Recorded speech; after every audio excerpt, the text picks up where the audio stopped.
Planning and starting a vegetable garden.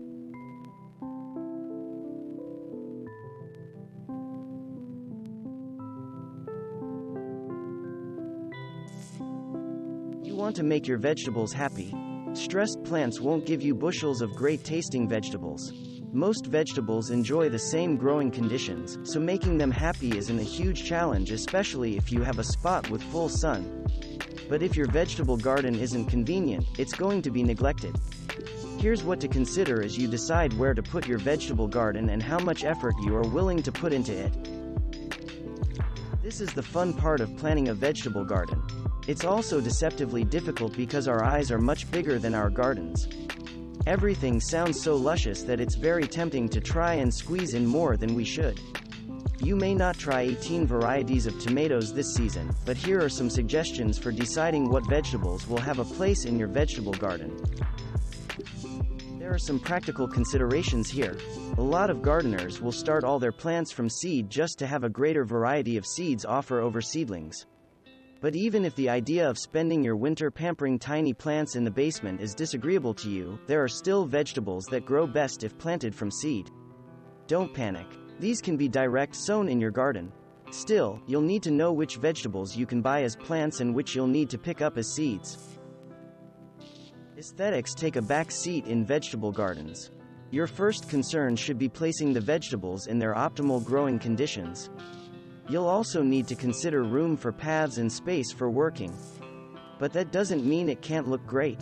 Here are some tips for laying out your vegetable garden and some vegetable garden photos for inspiration.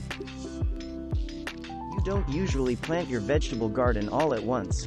Some vegetables will fade when the weather heats up and others can be popped into the open space.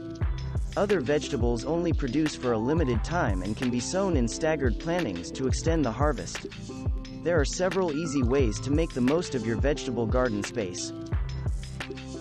Almost any vegetable can be grown in containers. Container vegetable gardening has certain advantages.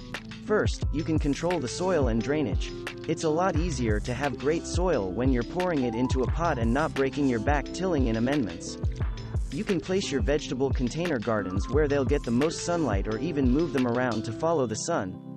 And raising your vegetables off the ground a few feet makes them harder for pests to reach. Of course, they'll need more water and some of the larger vegetables won't be happily cramped into a pot. Here's a list of tips and suggested varieties to turn your patio into a vegetable patch. Now we're ready to tackle more practical matters. A vegetable garden requires regular maintenance. Vegetables won't wait until it's convenient for you to water them, stake them, or harvest them. Some tasks, like staking and mulching, can be done early in the season. Others, like watering, will be ongoing. The last thing you want to do is go through all this work starting your garden and then see your vegetables going to waste. You knew it was coming. Pest control is a vital part of vegetable gardening. The last resort is to start spraying all kinds of concoctions on your food. The trick is to stay on top of the situation and take the appropriate steps when necessary.